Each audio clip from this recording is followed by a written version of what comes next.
नमस्कार, मैं हूं मनोज बनू। आंकड़े हमारे फैसला आपका में आप सभी का स्वागत है। झारखंड और महाराष्ट्र विधानसभा चुनाव को लेकर आज तारीखों की घोषणा हो गई दिल्ली में।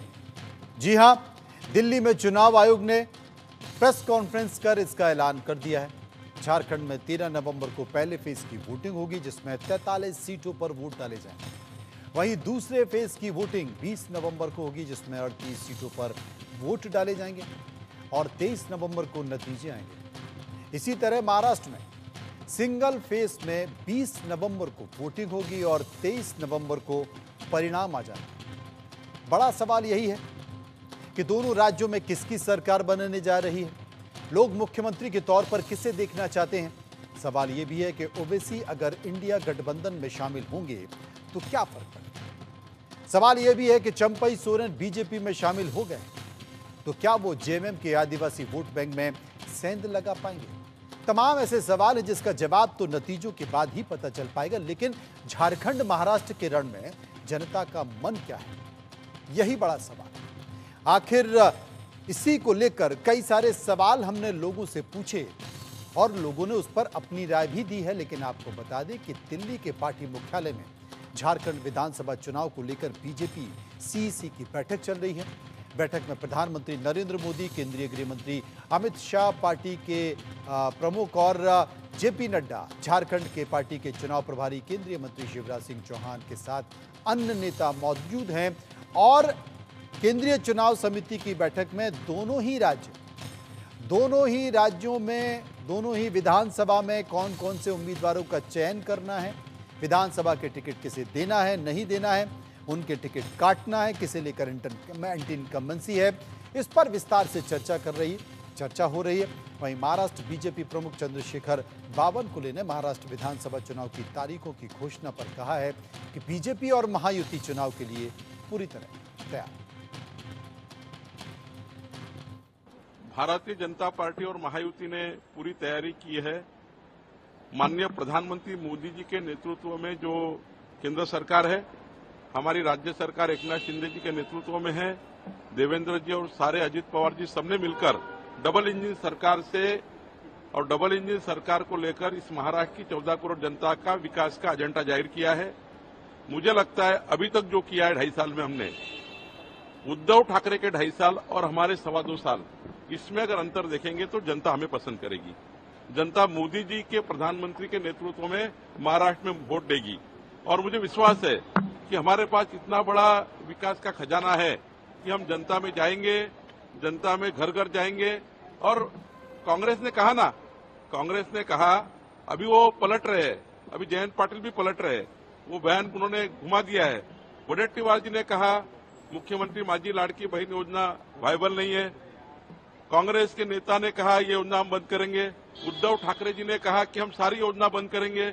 अब उनके पास क्या चारा है, हम तो विकास लेकर जा रहे हैं, उनके पास कोई विकल्प नहीं है। महायुति के माध्यम से चुनाव की तैयारी पूरी हो गई है। सीटों का बंटवारा के लिए हमने बहुत जगह पर वहां पे सहमति की गई है।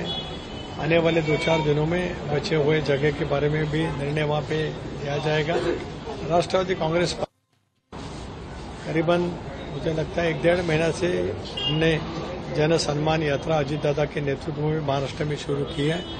सभी बहुतांश विधानसभा क्षेत्र में हम जाके हमारी जन सम्मान यात्रा को बहुत अच्छा प्रतिसाद जनता की तरफ से, खासतौर पर महिलाओं की तरफ से हमको मिला है। अभी तय करेंगे आने वाले दिनों में। बाकी खासकर चुनावी सीटों का बंटवारा करना और उम्मीदवारी जाहिर करना एक हमेशा से एक डिफिकल्ट टास्क रहा है और ऐसे समय में जबकि चुनाव प्रचार के लिए शायद वक्त आप लोगों को कम मिले, कब तक ये आप सुलझा पाएंगे और क्या इलेक्टोरल मेरिट कैसे तय करेंगे आप? देखिए, मैंने तो बताया कि बहुत सारे सीटों पर हमारा एकमत हो गए हैं। बचे हुए सीटों के बंटवारे के लिए हम आज पर 2-3 दिन के अंदर हम वहाँ पे बैठेंगे और जब हम एक साथ बैठेंगे तब बंटवारा और कैंडिडेट की घोषणा कब करने की इसके बारे में सहमति हम बैठ के करेंगे।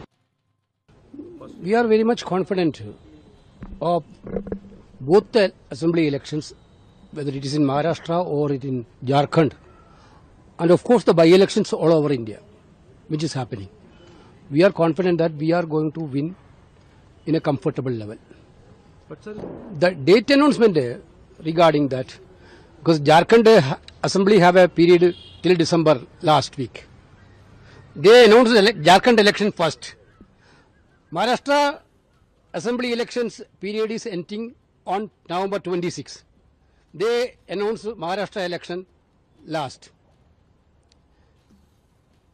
Entire polling date in which they are announcing, election commission is announcing, I think some transparency lacking is there. That's what my understanding. Anyway, we are ready to fight the election. We are ready to win the election. देखिए, ऐसे तो एक महीना पहले चुनाव की घोषणा हो गई, इससे काम कुछ बाधित होगा। जो तेजी से काम माननीय मुख्यमंत्री हेमंत सोरेन जी कर रहे थे, हम लोग सब लोग मिल के कर रहे थे, तो वो थोड़ा बाधित होगा, लेकिन तैयार है पूरी तरह से चुनाव के लिए सभी लोग, क्योंकि शुरू से ही जनता के लिए काम करते रहे हैं। जो जो घोषणाएं की, जो योजनाएं बनी, उन्हें भी पूरा किया, इसलिए जनता का पूरा समर्थन है, पूरा विश्वास है। और इस बार अगली बार भी हम लोग चुनकर आएंगे और यहाँ फिर से झारखंड मुक्ति मोर्चा और गठबंधन की सरकार बनेगी। तो आपने दोनों ही राज्यों के नेताओं को सुन लिया कि किसकी क्या राय है, लेकिन इससे पहले हम आपको बता दें कि कई सारे सवाल इन चुनाव को लेकर हमने पूछे हैं, जनता के बीच गए, लेकिन उसके पहले एक डिस्क्लेमर है, मैं आपको बता देता हूं, और वो ये है कि जो हमने जनता से सवाल पूछे उसमें जनता की जो राय है वो चुनाव की तारीखों के ऐलान से पहले एकत्रित की गई है। महाराष्ट्र की जनता से जो हमने राय ली है वो सुबह ली है, सुबह 10 बजे से 3 बजे के बीच की है, लेकिन शाम को चुनाव की तारीखों का ऐलान हुआ है। महाराष्ट्र सर्वे क्या है? महाराष्ट्र में विधानसभा चुनाव का ऐलान आपकी नजर में कौन सा गठबंधन जीत रहा है, ये हमने लोगों से पूछा, महाराष्ट्र की जनता से पूछा। राय क्या निकल कर आई? BJP plus Shinde plus Ajit Pawar जो महायुति है, उसमें 61% लोगों ने कहा कि ये जीत रहा है, ये गठबंधन जीत रहा है। 35% लोग क्या कह रहे थे?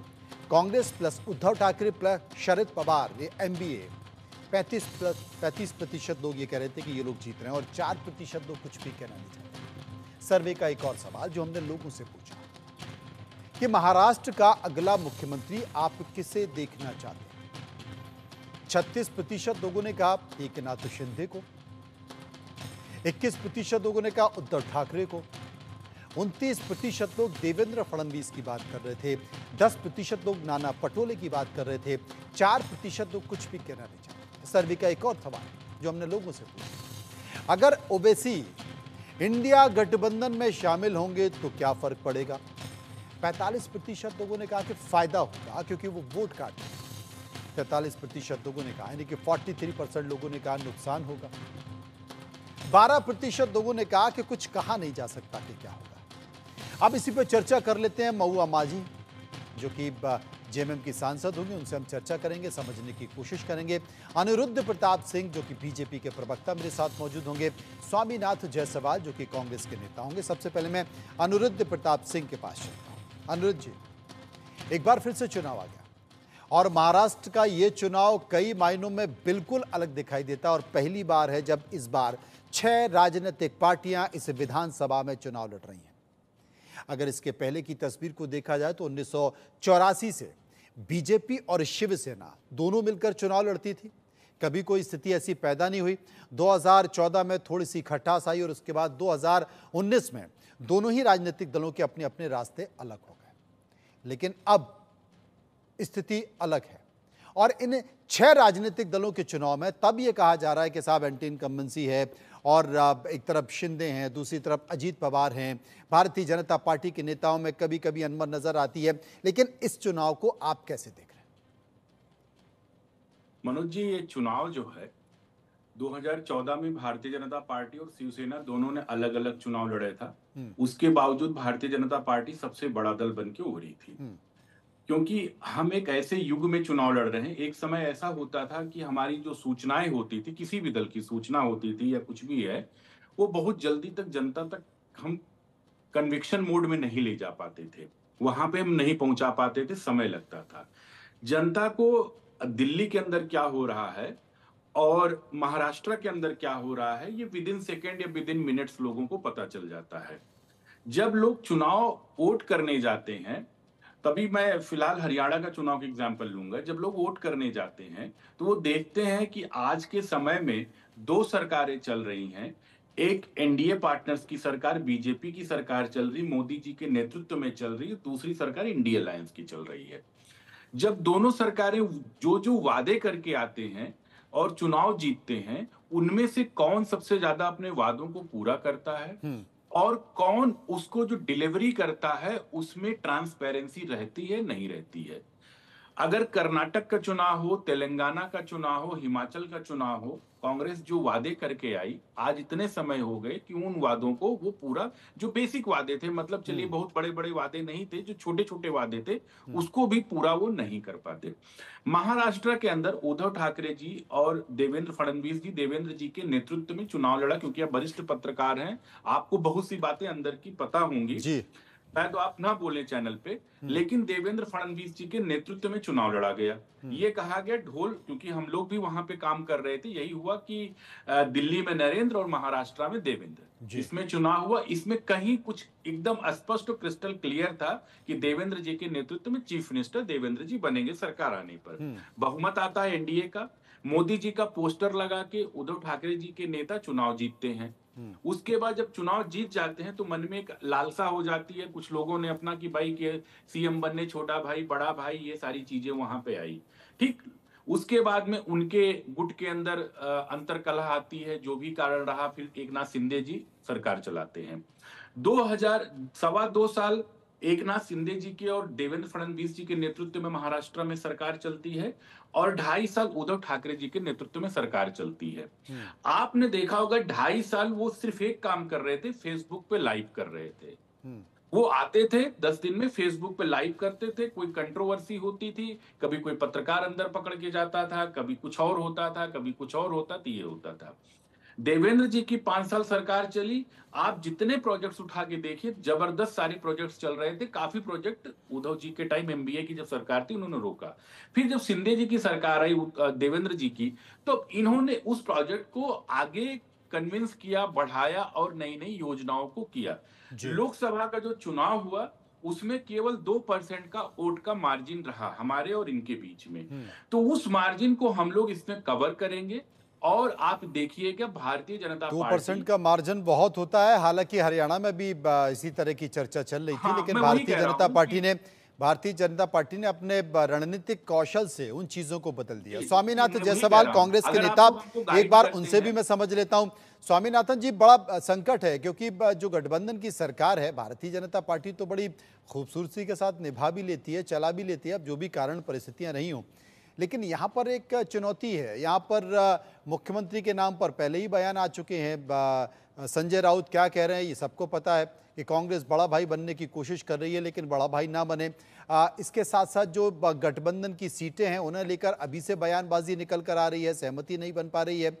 जो लोकसभा में स्थिति दिखाई दी है, क्या वो इस विधानसभा में दिखाई दी जाएगी? आवाज नहीं आ रही है आपकी आवाज नहीं आ रही है। अनम्यूट कर लीजिए एक बार फोन। मनोज भाई, आ रही है आवाज? बिल्कुल आ रही है, भरपूर आ रही है। तो मनोज भाई, जिस तरह से हम लोकसभा में चुनाव लड़े और पहले भी हम गठबंधन की सरकार चलाकर सत्ता में 10-10 साल तक हम केंद्र में राज्य किए और लोगों का विश्वास के साथ काम भी किए, विकास भी किए। और जैसे हमारे अनिरुद्ध भाई बता रहे थे कि हम लोग वादा करते हैं पूरा नहीं, उनको शायद मालूम नहीं है।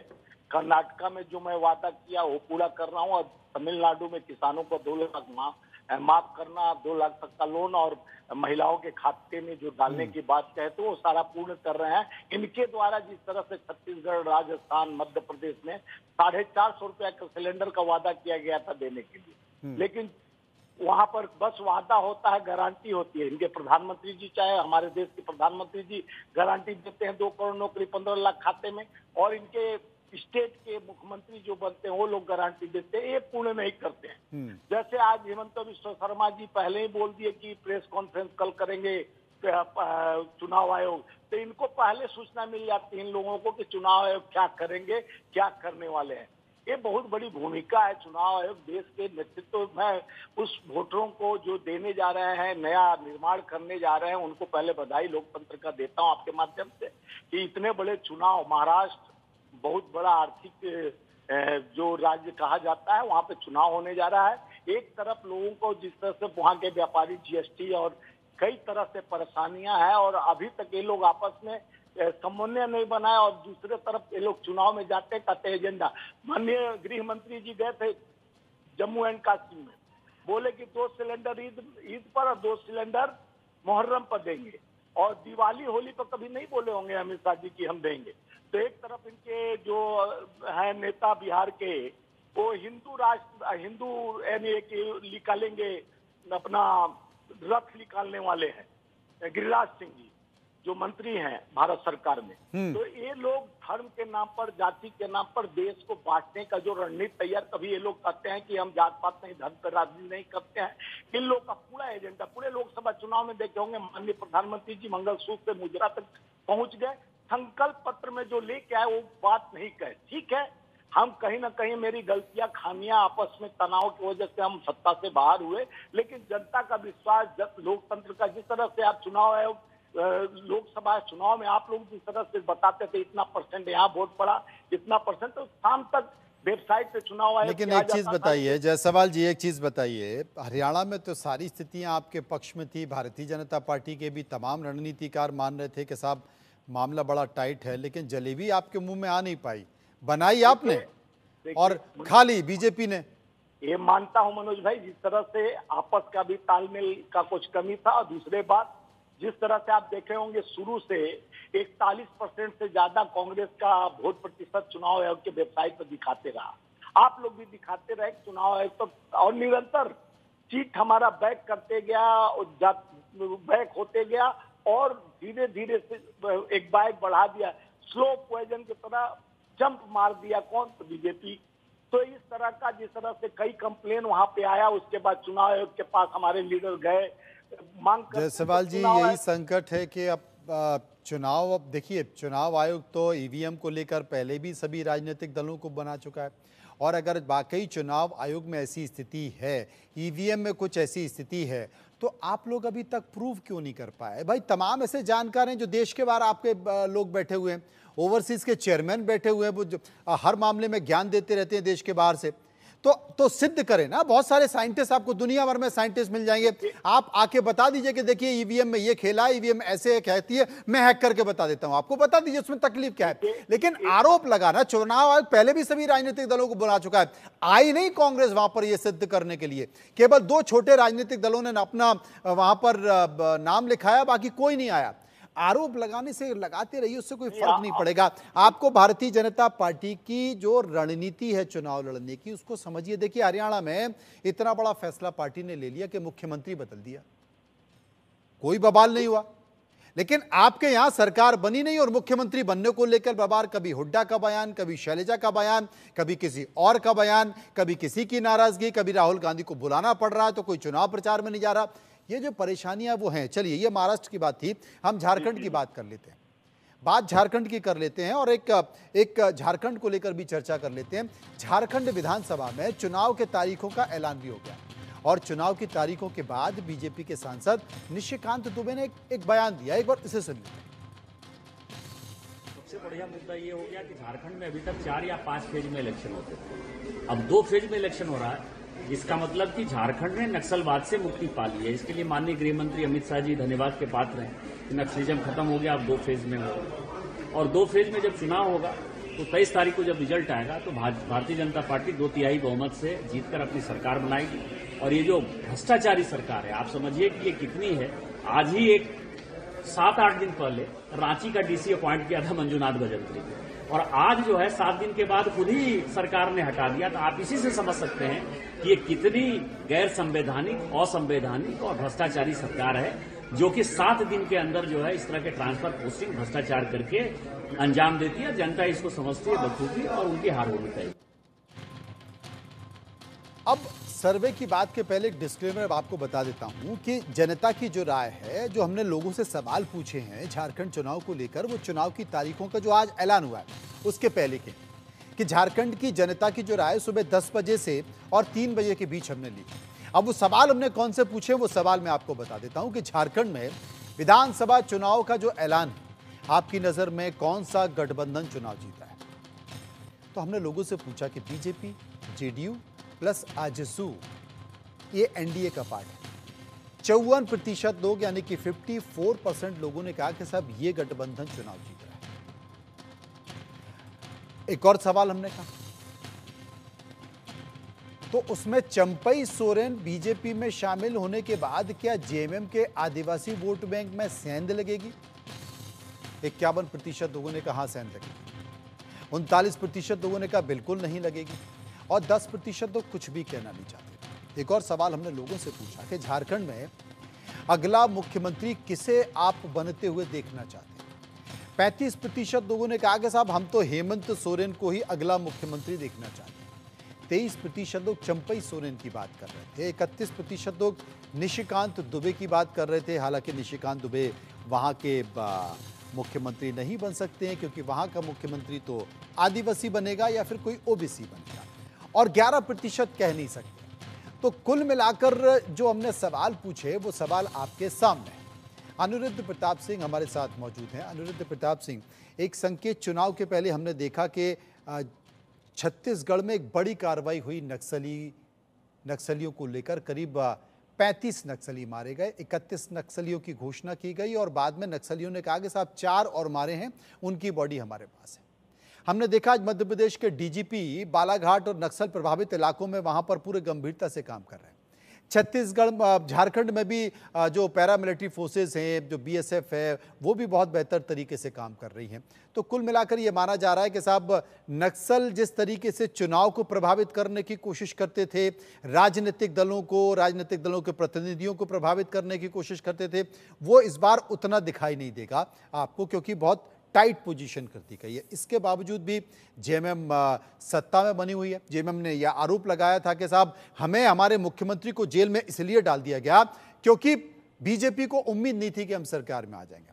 चंपई सोरेन मुख्यमंत्री बने और ठीक जैसा कि महाराष्ट्र में हुआ वैसा यहां भी हो गया, चिड़िया फुर्र हो गई। तो अब ये तमाम तरह की परिस्थितियां दिखाई दे रही हैं। तो कुल मिलाकर एक सवाल है अनुराग जी कि जहां जहां चुनाव होते हैं वहां सीधे बीजेपी चुनाव नहीं लड़ती है, कुछ ऐसा करती है कि चुनाव कई एंगल पर निर्धारित हो जाता है। मुस्कुरा रहे हैं लेकिन सही ईमानदारी से जवाब दीजिएगा। जी मनोज जी, मैं सिर्फ 20 सेकंड जो अभी पिछला हो रहा था मैं उस पर 20 सेकंड बोलूंगा। हाँ। आपने ये कहा कि भारतीय जनता पार्टी चीजों को, जैसे आपने ये बोला कि आप 2% आपका वोट शेयर लोकसभा के चुनाव में महाराष्ट्र में कम, उस चीज को हम लोग बहुत गंभीरता से लेते हैं। ये नहीं कि अगर हम, एक होता ना थिथरी वर्ड, थिथरी से जवाब देना, नहीं वो बहुत अच्छा, क्योंकि आप बड़े नेताओं से मिलते होंगे हमारे यहाँ के, तो सारे लोग ये कहते होंगे भाई हम 400 लेके बात कर रहे थे लेकिन 240 क्यों आया। उस पे गंभीरता से मनन होता है कि हम उसको एक मैनेजमेंट, माइक्रो मैनेजमेंट कह सकते हैं, जिस भी भाषा में कहें।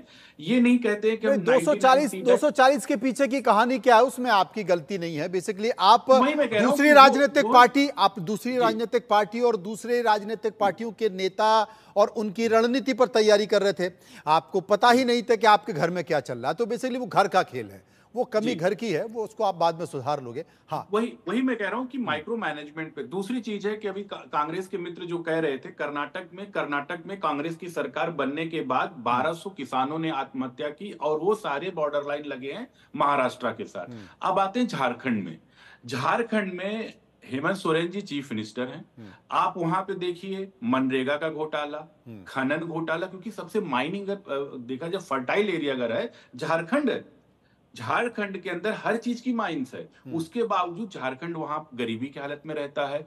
इनकी सरकार है, इनके एक बड़े नेता हैं दीपक साहू, उनके घर से 350 करोड़ रुपया निकलता है। इनके एक मिनिस्टर हैं कांग्रेस के, इनके अलाई पार्टनर के, उनके यहाँ से आलमगीर के यहाँ से अच्छा खासा रकम 40-50 करोड़ निकलता है। तो ये चीजें जेएमएम के जो चीफ हैं हेमंत सोरेन जी, वो जाते हैं भ्रष्टाचार के जेल, उसमें जाते हैं। कोई ऐसा नहीं कोई आंदोलन कर रहे थे उसमें जाते हैं, भ्रष्टाचार का गंभीर आरोप में जाते हैं। वो केस इनसे ये नहीं हुआ कि कोर्ट ने इनके केस इनका खारिज किया, कोर्ट ने जमानत दिया। जमानत तो भी किसी को मिल सकती है, इस देश में अतीक अहमद और मुख्तार अंसारी तक को जमानत मिली है, तो जमानत कोई चीज। अब क्या होता है कि जब आप सरकार में हैं, वहां की हालत ये थी 2014 में अगर आप गए होंगे चतरा, लातेहार, पलामू साइड में, तो स्थिति ये थी कि 2014 में वहां पे अगर प्रचार करना है तो वहां आप 6 बजे के बाद शाम को प्रचार नहीं कर सकते थे। डीसी यही बोलता था, जो बाहर के लोग हम लोग जाते थे, भाई आपको जो सिक्योरिटी दी गई 6 बजे के बाद अपने अपने स्टेशन हो जाइए, वहां मत जाइए बाहर। लेकिन आज की स्थिति ये हो गई है कि जिस तरीके से नक्सलवाद को कंट्रोल किया गया है और जिस तरीके से वहां कुछ लोकल पॉलिटिकल पार्टी के माध्यम से नक्सलवाद को प्रफुल्लित किया जाता रहा, कई ऐसे कारण हैं जो चैनल पे नहीं बोलना चाहिए, तो उनको प्रफुल्लित किया जाता रहा। दूसरा सबसे बड़ा चीज है कि वहां एक नारा लगता है, जो लगता क्या है कि हिंदू छोड़ो आदिवासी छोड़ो। वहां घुसपैठी लोग आ गए हैं, वो क्या करते, आदिवासी बहनों के साथ, बच्चियों के साथ में एक फर्जी नाम से शादी कर लेते हैं, बाद में वो वहां की नागरिकता हासिल कर लेते, आधार कार्ड है, वोटर आईडी कार्ड, भाई लोकल एडमिनिस्ट्रेशन बनाता है, उसके बाद में वहां पे चुनाव लड़ते हैं, पता चलता है जिला पंचायत सदस्य, ग्राम प्रधान, बीडीसी, ब्लॉक प्रमुख ये सब बन रहे हैं।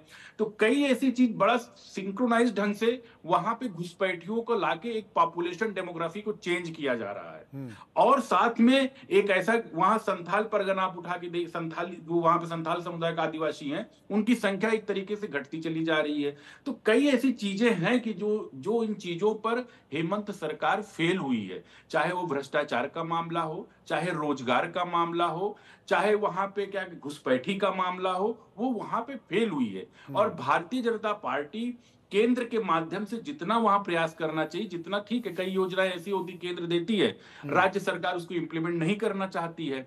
चाहे जैसे अमृत योजना के थ्रू वहां पे काफी पैसा दिया गया कि हर घर आपको नल देना, हर घर आपको जल देना, उसमें वड़ंगल, तो कई योजनाएं हैं। तो उन सब चीजों को लेके जो वहां पे कन्विक्शन बना है, वो भारतीय जनता पार्टी के फेवर में बना है। स्वामीनाथन जी, एक बड़ा सवाल, चूंकि बातें तो बहुत हुई हैं, लेकिन एक बड़ी बात उन्होंने कही है कि देखिए आप ही के नेताओं के यहाँ नोटों के बंडल निकल रहे हैं, आप ही के नेताओं के यहाँ कई सौ करोड़ रुपए निकल रहे हैं, आप ही के मुख्यमंत्रियों के यहाँ गंभीर आरोप लग रहे हैं। अभी गंभीर आरोप ज़मीन को लेकर लगा सोरेन साहब के ऊपर, फिर कर्नाटक के मुख्यमंत्री के ऊपर लग गया, अब तो मल्लिकार्जुन खड़गे के ऊपर लग गया, तो विषय तो बनेगा ना। देखिए मनोज भाई, जिस तरह से आप बता रहे आरोप लगा और जेल में भेजा गया, और सोरेन साहब को जिस तरह से हाई कोर्ट ने बोला कि गलती ढंग से उनको फंसाया गया है, और ये तो इनके पास संस्था है, सारा उपयोग करना तो इनको आता है, बाखूबी आता है। यही है कि जब तक इनके पास संस्था है और सरकार है, तो इसका उपयोग और दुरुपयोग करने का तो पूरा एजेंडा इनके पास बना है। किसी तरह जिस तरह से बोल रहे थे धीरज साहू 350 करोड़, धीरज साहू खानदानी लीकर के बहुत बड़े व्यापारी हैं और टैक्स पेई, जो देश के सबसे ज्यादा टैक्स पे शराब के लोग करते हैं, ये बिजनेस करते हैं, उनके पास वो नगद पैसा भी पड़ा रहता है, क्योंकि उनको कभी कभी स्टॉक में रखना पड़ता है, सेल्स आता है बिक्री होके, और वहां से तो वो बहुत पुराने धनाढ्य व्यक्ति हैं, कोई किसी का लूट कर और भ्रष्टाचार का पैसा नहीं रहता है। जो इन लोग आरोप लगाए तो जेल में नहीं गए, भ्रष्टाचार का पैसा था, वो पैसा 1 नंबर का था, उसके लिए उन्होंने अपने सरकार से लड़ाई भी लड़ रहे हैं। और उसके बाद वो पैसा आप जानते हैं, लीकर व्यापारी के मनोज भाई जानते होंगे कि उनके पास 1 नंबर का पैसा होता है, तब रखते हैं। पहले तो टेंडर होते थे तो लोग ट्रक में नोट भर के लेके जाके टेंडर में नगद कैश जमा करते थे। तो रही बात जिस तरह से भारतीय जनता पार्टी, जिस तरह से दूध का धुआं बोला जाता है, देखिए हरियाणा चुनाव में क्या हुआ, भ्रष्टाचार बलात्कारियों को जिसपे फेरोल दिलवाकर उससे चुनाव प्रचार कराया जाता है राम रहीम से, और इस तरह का कई एजेंडा इन लोग तय करते हैं कि किस तरह से इनका एजेंडा साबित हो और जीतना है समाज को। देखिए जायसवाल जी, कुछ भी हो, लेकिन क्या है, कभी कभी क्या है, तेरे भ्रष्टाचार से मेरा भ्रष्टाचार छोटा या मेरे भ्रष्टाचार से तेरा भ्रष्टाचार बड़ा, आप चिपका नहीं पाए बीजेपी के ऊपर। बीजेपी की जहां जहां सरकारें, ऐसा नहीं है वहां भ्रष्टाचार नहीं है, भ्रष्टाचार है, गंभीर भ्रष्टाचार है, गंभीर भ्रष्टाचार है और बड़े बड़े भ्रष्टाचार हैं। अगर भारतीय जनता पार्टी का कोई नेता कहेगा तो मैं दस्तावेजों के साथ उपलब्ध करा दूंगा। लेकिन सबसे बड़ा सवाल है कि आप बीजेपी के ऊपर चिपका नहीं पाए ना भ्रष्टाचार, बीजेपी ने आपके ऊपर चिपका दिया भ्रष्टाचार। देखिए यहां तो इस लोकतंत्र में जनता जनार्दन सर्वोपरि है। जनता जनार्दन ने भी मान लिया कि भ्रष्टाचारी तो आप ही सबसे बड़े हो, इसलिए उसने आपको हरा दिया। और बीजेपी को लगातार जिता रही है। अगर शीर्ष पर देश के प्रधानमंत्री नरेंद्र मोदी बैठे हैं और वो कहते हैं कि साहब मैं बर्दाश्त नहीं करूंगा, ना खाऊंगा ना खाने दूंगा, तो जनता मान रही है। आप चिपका नहीं पाए, जिस दिन आप चिपका दोगे उस दिन जनता को यकीन हो जाएगा और जनता सत्ता से बेदखल कर देगी। लेकिन झारखंड चुनाव पर तेजस्वी यादव ने कहा है, एक बार वो सुन लेते हैं। बाय इलेक्शंस के और जनरल इलेक्शन का घोषणा हुआ है और झारखंड का 2 फेज में हुआ है और महाराष्ट्र के 1 फेज। 13 और 20 तारीख को चुनाव और साथ ही साथ जो बिहार की जो 4 विधानसभा है उसका चुनाव, जब चुनाव होगा तो हम लोग जो है, यही हम लोगों की कोशिश है कि सारे चुनाव को हम लोग जीते। और चुनाव की तैयारी तो सब लोग पहले से ही कर रहे थे, सब लोग तैयार थे। अब जब घोषणा हुई है तो हम तो प्लेन में बैठे तभी पता चला हमको, तो उसमें सारा क्या क्या डिटेल्स वगैरह है, डेट्स क्या है, जहाँ तक पता है 13 और 20 को चुनाव, तो उसमें देखा जाए। स्वामीनाथ जायसवाल मेरे साथ बने हुए हैं, नेता हैं कांग्रेस के, उनसे हम चर्चा कर रहे थे। आप कुछ कह रहे थे, अपनी बात पूरी कर लीजिए। बोले कि हम लोग चिपका नहीं पाते। आप देखे होंगे कि माननीय प्रधानमंत्री जी अमेरिका जाते हैं, उसके बाद मध्य प्रदेश चुनाव में आते हैं, वही अजीत पवार पर 70,000 करोड़ का भ्रष्टाचार को कहते हैं कि मैं भ्रष्टाचारियों को न खाऊंगा न खाने दूंगा, लेकिन भ्रष्टाचारियों को अंदर करूंगा।